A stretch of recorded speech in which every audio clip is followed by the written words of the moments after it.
tu vas entendre n'est pas la voix d'un animateur des radios et télévisions. La voix que tu vas entendre n'est pas la voix d'un influenceur des réseaux sociaux. La voix que tu vas entendre n'est pas la voix d'un agitateur de foule. La voix que tu vas entendre n'est pas la voix d'un fanatique religieux. La voix que tu vas entendre est la voix qui te parle de la dernière heure. Que tu sois président, ministre, député, juge, savant, chef des armées, chef religieux, riche ou pauvre, quel que soit ton rang et ta classe sociale, tu demeures un humain. C'est pour cette raison que tu dois écouter la voix de la dernière heure. Vous les musulmans qui défendez l'islam, débattez et insultez les gens partout et sur les réseaux sociaux, avez-vous médité sur le Coran? Chers oulémas et imams du monde entier, chers musulmans d'Afrique et d'ailleurs, moi ce soir, je viens vous poser une question. Est-ce qu'il y a des contradictions dans le Coran?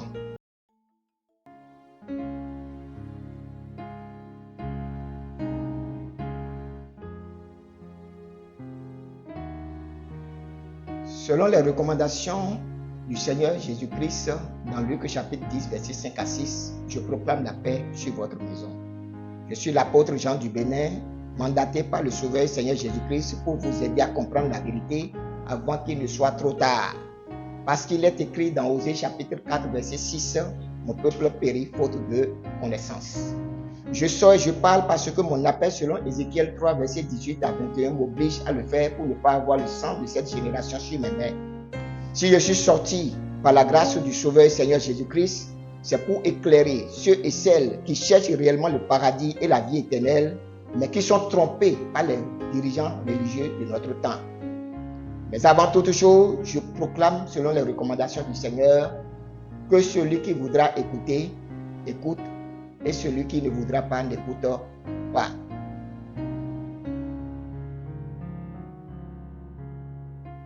Aujourd'hui, nous allons parler sur le Coran. Après la Bible reconnue comme le livre de tous les records de tous les temps, le Coran est le second livre le plus populaire dans ce bas monde. Nous savons tous que le Coran est le livre sacré des musulmans. Donc, dans cette émission, j'aurai l'obligation de vous poser les questions comme: que savez-vous du Coran? Que disent les musulmans sur le Coran? Que dit le Coran sur lui-même? Sans le moindre risque de nous tromper, les musulmans ne savent pas grand-chose sur le Coran parce qu'ils ont des difficultés à le lire entièrement et à le comprendre. Quant à ce qu'ils en disent, ils ont tous sur les lèvres qu'il est descendu du paradis d'auprès d'Allah. Et ils sont prêts à défendre cette assertion jusqu'à la mort. Mais que lisons-nous dans le Coran au sujet de sa descente dans les sourates suivantes? Que lisons-nous dans le premier temps? Dans la sourate chapitre 44, le verset 2 au verset 3. Par le livre, c'est-à-dire le Coran explicite, nous l'avons fait descendre en une nuit bénie. Nous sommes en vérité celui qui avertit. Nous lirons également la sourate 97, le verset 1. Nous l'avons fait descendre, c'est-à-dire le Coran, pendant la nuit d'Al-Qadr. Donc, nous venons de lire deux versets coraniques qui disent de façon explicite que le Coran est descendu en un jour. Et dans un deuxième temps, nous lirons d'autres versets qui affirment ceci dans la sourate 76, le verset 23. En vérité, c'est nous qui avons fait descendre sur toi le Coran graduellement. Nous lirons aussi la sourate 17, le verset 106. Nous avons fait descendre un Coran que nous avons fragmenté pour que tu le lises lentement aux gens. Et nous l'avons fait descendre graduellement. Dans ce cas, que pouvons-nous retenir sur la durée et la chaîne de transmission de la révélation du Coran? Dans un premier temps, nous venons de lire que le Coran était descendu en une nuit. Et dans le deuxième temps, nous sommes en train de lire tel que vous venez de l'entendre, dans ces deux sourates, que le Coran est descendu de façon graduelle et pour finir de façon fragmentée. Les musulmans peuvent-ils continuer d'affirmer mordicus que le Coran était descendu du paradis en une nuit à partir de ces versets que nous venons de lire? Normalement, ces questions devraient les interpeller et les pousser à faire des investigations. Mais ils préfèrent débattre, maudire, haïr et tuer les gens au nom d'Allah et Mahomet parce qu'ils croient que le Coran renferme véritablement les paroles de leur Dieu Allah. Ils débattent sur tous les réseaux. Ils affirment partout que le Coran est descendu en une nuit du paradis. Et voilà ce que les versets en disent. Mais nous allons aller plus loin. De la même manière que l'Éternel a donné des indices prophétiques dans la Bible pour attester qu'il est le créateur de toutes choses, Allah aussi a laissé des indices aux musulmans pour contrôler s'il est réellement l'auteur du Coran dans la sourate chapitre 4, le verset 82 qui proclame ceci. Ne médite-t-il donc pas sur le Coran? S'il provenait d'un autre qu'Allah, ils y trouveraient cette maintes contradictions. Allah déclare, si c'est Allah bien sûr qui est l'auteur du Coran, il dit, ne médite-t-il donc pas sur le Coran? S'il provenait d'un autre qu'Allah, ils y trouveraient certes de maintes contradictions. Vous les musulmans qui défendez l'islam, débattez et insultez les gens partout et sur les réseaux sociaux, avez-vous médité sur le Coran? Ensemble, nous allons décortiquer la sourate 4, le verset 82, en commençant par les définitions. Que signifie méditer? Méditer signifie réfléchir sur quelque chose, l'examiner mûrement de manière à l'approfondir. Il faut chercher à comprendre les contours et les détours, la hauteur, la profondeur, la largeur et la longueur. Il faut, par définition, chercher à comparer les choses, à fouiller et à comprendre dans la profondeur ce que le Coran dit. Maintenant, que dit les contradictions?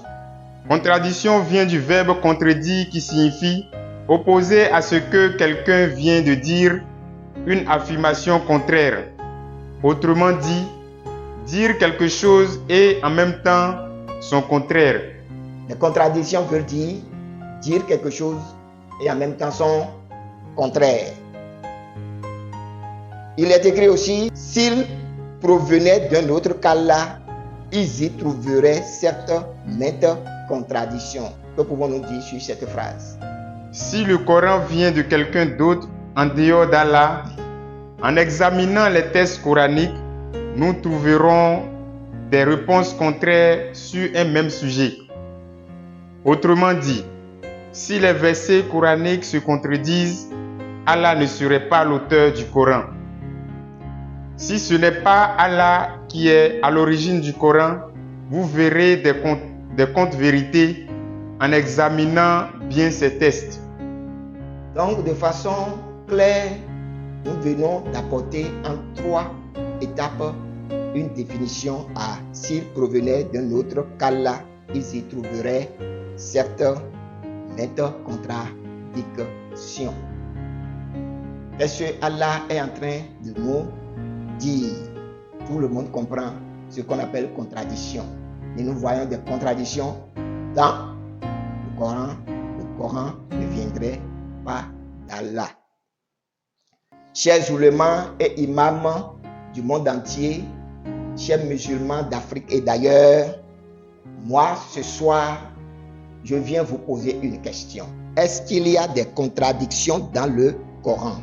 Si votre réponse est oui, et que vous continuez d'affirmer qu'Allah est l'auteur du Coran, vous savez quel jugement vous attend dans la sourate 39, verset 60.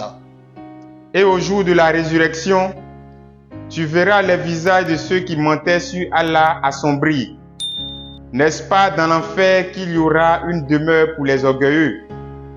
Si votre réponse est non, je vous considère comme des chefs religieux irresponsables qui méritent la punition de votre Dieu Allah puisque vous avez manqué à vos obligations.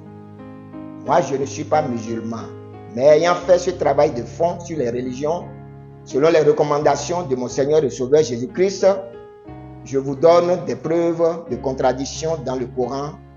Et si cela ne vous suffit pas, vous devez rechercher mon livre sur les religions et la fin du monde pour plus d'informations. Déjà, dans les premiers versets que nous avions lus, les 2 premiers versets disaient que le Coran est descendu en une nuit, comme vous avez l'habitude de le dire. Les 2 versets qui ont suivi ont proclamé clairement que le Coran est descendu de façon graduelle et de façon fragmentée. Dès lors, il y a contradiction dans ces 4 versets. 2 versets affirment que le Coran est descendu en une nuit et 2 autres affirment que c'est de façon graduelle et non en une fois. Maintenant, nous allons continuer avec d'autres contradictions. Le Coran, selon ses propres thèmes, va nous situer sur la création de l'homme. De quoi l'homme a été créé dans le Coran? Nous allons voir les réponses dans la sourate 96, versets 1 à 2. Lis au nom de ton Seigneur qui a créé l'homme d'une adhérence. Lis au nom de ton Seigneur qui a créé l'homme d'une adhérence. C'est à vous d'aller chercher à comprendre ce que l'on appelle adhérence. Je n'aurai pas le temps de trop opiner sur ça. Mais nous allons continuer avec d'autres versets qui parlent toujours de la création de l'homme pour voir si ça veut dire les mêmes choses. Lisez-nous la sourate 16, le verset 4. Il a créé l'homme d'une goutte de sperme. Et voilà que l'homme devient un disputeur. Allah dit maintenant qu'il crée l'homme à partir du sperme. Nous lirons encore la sourate chapitre 15, le verset 26. Nous créâmes l'homme d'une argile crissante, extraite d'une boue malléable. Donc, l'homme a été créé d'une adhérence dans un premier temps. Dans un deuxième temps, il a été créé avec du sperme. Et dans un troisième temps, il serait créé à partir d'une argile crissante extraite d'une boue malléable. Bon, allons encore dans la sourate 3, le verset 59, qu'est-ce que nous lisons? Pour Allah, Jésus est comme Adam, qu'il créa de la poussière. Puis il dit, sois, et il fut. Voilà encore un 4e verset du Coran. Et nous pouvons en citer d'autres sur la création de l'homme. Nous venons de lire 4 versets du Coran qui statuent sur la création de l'homme et de diverses manières. Donc là, le mot contradiction a tout son sens. Mais nous continuerons. Le vin, boisson enivrante, est-il interdit dans le Coran? Pour vous apporter des preuves, nous allons lire la sourate chapitre 5, le verset 90. Ô les croyants, le vin, le jeu de hasard, les pierres dressées, les flèches de divination ne sont qu'une abomination, œuvre du diable. Écartez-vous-en, afin que vous réussissiez. Donc pour réussir en tant que musulman, il est clairement établi. À partir de la sourate 590, Allah recommande de fuir le vin, le jeu de hasard, les pierres dressées et les flèches de divination qui sont des choses du diable. À l'opposé, nous allons lire maintenant dans la sourate 16, le verset 67. Des fruits des palmiers et des vignes, vous retirez une boisson enivrante et un aliment excellent. Il y a vraiment là un signe pour des gens qui raisonnent.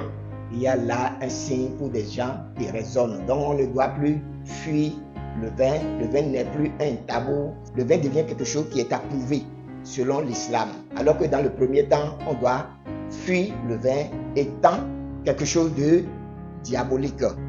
Maintenant, nous continuons dans une autre sourate, la sourate 47, le verset 15. Voici la description du paradis qui a été promis aux pieux. Il y aura là des ruisseaux d'une eau jamais maldorante et des ruisseaux d'un lait au goût inaltérable et des ruisseaux d'un vin délicieux à boire ainsi que des ruisseaux d'un miel purifié. C'est à vous d'aller comparer les choses désormais. Le vin, on dit, c'est quelque chose qui est diabolique. Le jeu de hasard. On parle aussi des flèches de divination, de s'en écarter parce que c'est pour le diable. Mais il se retrouve maintenant que dans le paradis, le vin y est. Il se dit maintenant que le vin est encore une boisson excellente selon le Coran. Et c'est là que je pose la question. S'il n'y a pas de contradiction, le vin est-il interdit dans le Coran? Oui ou non? Cette question, c'est à vous de répondre. Maintenant, je continue toujours de donner des preuves de contradiction dans le Coran. Et celle-ci, ça concerne tout un chapitre. Le voyage nocturne de Mahomet est-il un fait? Nous allons voir la réalité des faits concernant ce chapitre qui parle du voyage nocturne de Mahomet. Nous serons dans la sourate chapitre 17, le verset 1. Qu'est-ce que la sourate 17, 1 dit? Gloire et pureté à celui qui de nuit fit voyager son serviteur Muhammad de la mosquée Al-Haram à la mosquée Al-Aqsa dont nous avons béni l'alentour afin de lui faire voir certaines de nos merveilles. C'est lui vraiment qui est l'audient, le clairvoyant. Voilà ce qui est dit dans la sourate chapitre 17, le verset 1er. Si nous allons faire un petit rappel aux musulmans, car au début je disais qu'ils ont des difficultés de lire le Coran et ils ont des difficultés de l'interpréter. Je disais ces choses, ce n'est pas pour les insulter, mais il y avait un travail de fond à faire. Si on veut défendre une religion, on doit pouvoir faire ces recherches pour être sûr de ce qu'on est en train d'affirmer, parce que nous sommes au 21e siècle et beaucoup de choses sont partout. Si nous voulons nous renseigner, on a assez de sources pour avoir les informations et comprendre. Mais ne pas faire ces choses, c'est vraiment regrettable. On soit là à affirmer des choses qui n'ont pas de raison d'être ou des choses qui n'ont jamais existé d'ailleurs. Donc je disais au départ, ils ont des problèmes de lire entièrement le Coran. Et dans un deuxième temps, ils ont des difficultés à le comprendre. Selon même le Coran, avant Mahomet, les Arabes n'avaient aucun livre. Ils n'avaient pas de livre saint. Donc le Coran n'existait pas avant Mahomet. Et la sourate 62, verset 2 confirme ces faits. C'est lui qui a envoyé à des gens sans livre, c'est-à-dire les Arabes, un messager des leurs qui leur récite ces versets, les purifie et leur enseigne le livre et la sagesse, bien qu'ils étaient auparavant dans un égarement évident. Donc c'est clair qu'avant Mahomet, le Coran n'existait pas. Avant Mahomet, il n'y avait pas l'islam. Donc avant Mahomet, il n'y avait pas aussi de mosquée. C'est ce que ça veut dire. C'est quand l'islam est devenu officiel que les lieux de réunion des musulmans sont appelés mosquées. Donc vous lirez, on dit au départ que Abraham a construit une mosquée. Non, tout ça là, c'est des blabla. Il faut que les gens soient conscients et qu'ils affirment des choses qui existent. Donc, Mahomet, avant lui, les Arabes étaient sans livre. Donc le Coran n'existait pas, c'est clair. Le Coran même l'a dit. Donc c'est Mahomet qui est venu et c'est lui qui a amené un livre. Et c'est à partir de ce livre il y a une religion qui est appelée Islam est née. Et c'est quand l'islam est né et qu'il y a des musulmans pour se réunir maintenant qu'on a commencé à parler de lieux de culte de musulmans, des lieux de rassemblement. Et c'est ces lieux de rassemblement qu'on appelle mosquée. Donc personne ne peut nous tromper, personne ne peut affirmer partout que les mosquées existaient avant Mahomet, avant l'islam. Ce serait du mensonge. Et nous devons éviter de mentir, puisque tout le monde peut contrôler ce qui est dit à chaque fois qu'on parle. Donc, voilà de quelle manière les mosquées sont venues sur la terre. C'est après Mahomet que les mosquées ont existé. C'est après Mahomet que le Coran a existé. C'est après Mahomet que l'islam a existé, sinon les Arabes étaient sans livre. Or, la première mosquée construite sur la terre était la mosquée de Kouba à Médine, construite en l'an 622 après Jésus-Christ. Pourquoi la première mosquée est la mosquée de Kouba? Beaucoup ne parlent pas de la mosquée de Kouba. Quand Mahomet s'est levé pour dire qu'il est envoyé de Dieu, les Quraysh, les habitants de la Mecque l'ont chassé. Il est parti rester à Médine. Et c'est les Médinois qui l'ont adopté comme prophète. Et il est resté là-bas pendant quelques années. Quand il fut en position de force, il a rassemblé ces gens pour leur dire de venir combattre ceux de la Mecque pour leur imposer l'islam. Donc, comme Médine l'a accueilli, le premier lieu de rassemblement des premiers musulmans était à Médine, d'où le nom de la mosquée de Kouba. Maintenant, dans un second temps, après avoir conquis la Mecque, la deuxième mosquée a été construite. Et tout le monde peut aller sur les sites, voir, chercher à comprendre. La deuxième mosquée, ou la mosquée de la Mecque, a été achevée en l'an 638 après Jésus-Christ. Je dis bien 638 après Jésus-Christ. Et dans la tradition musulmane, Mahomet n'est jamais allé à Jérusalem de son vivant. Il rêvait d'y aller, mais la maladie l'en a empêché. Il n'est jamais allé de son vivant à Jérusalem. Mais comment se fait-il qu'il y ait une mosquée à Jérusalem d'où il part vers le paradis? Donc là, le bas commence à blesser. Et pour ceux qui sont bien raisonnables, vous devez comprendre qu'il y a quelque chose qui ne tourne pas rond dans cette affaire. Ça ne tourne pas en rond. Dans un premier temps, que Mahomet n'a jamais été à Jérusalem. Dans un second temps, qu'il n'y avait pas de mosquée avant l'islam et que les deux premières mosquées qui existaient de son vivant étaient celles de Médine et de la Mecque. Mais il se trouve qu'on dise qu'il est parti d'une mosquée appelée Al-Aqsa, qui est la troisième mosquée de Jérusalem. Cette mosquée n'a pas été construite du vivant de Mahomet. La tradition musulmane est claire là-dessus, car nous savons que Mahomet était né en 570 et décédé en 632. Or, la mosquée Al-Aqsa de Jérusalem a été construite par le deuxième calife, Omar ibn al-Khattab, selon la tradition musulmane. Donc, la mosquée Al-Aqsa a été construite à partir de 637, soit 5 ans après la mort de Mahomet. Mais comment se fait-il que quelqu'un qui n'est pas allé de son vivant à Jérusalem et une mosquée qui a été construite 5 ans après sa mort, on le voit s'élever de cette mosquée pour aller dans le paradis? Voilà tant de choses que nous pouvons dire sur le Coran et les versets qui s'y trouvent.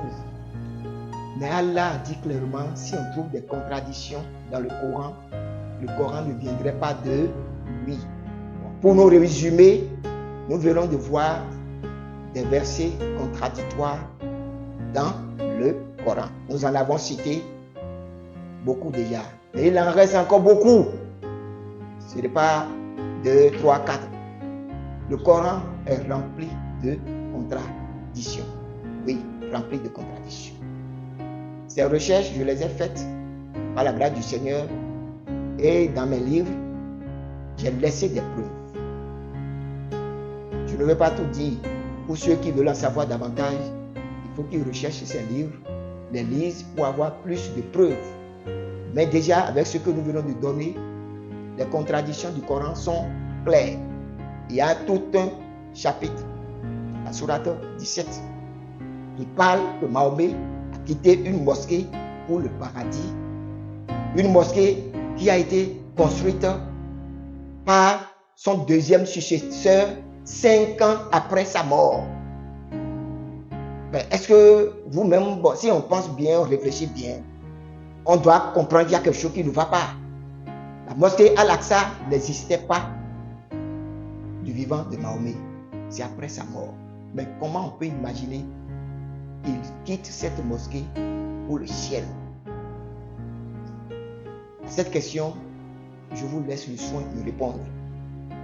Mais il est clairement établi que les contradictions retrouvées dans le Coran, selon Allah lui-même, seraient des preuves qu'il n'est pas l'auteur du Coran. Que celui qui voudra écouter, écoute. Et que celui qui ne voudra pas, n'écoute pas.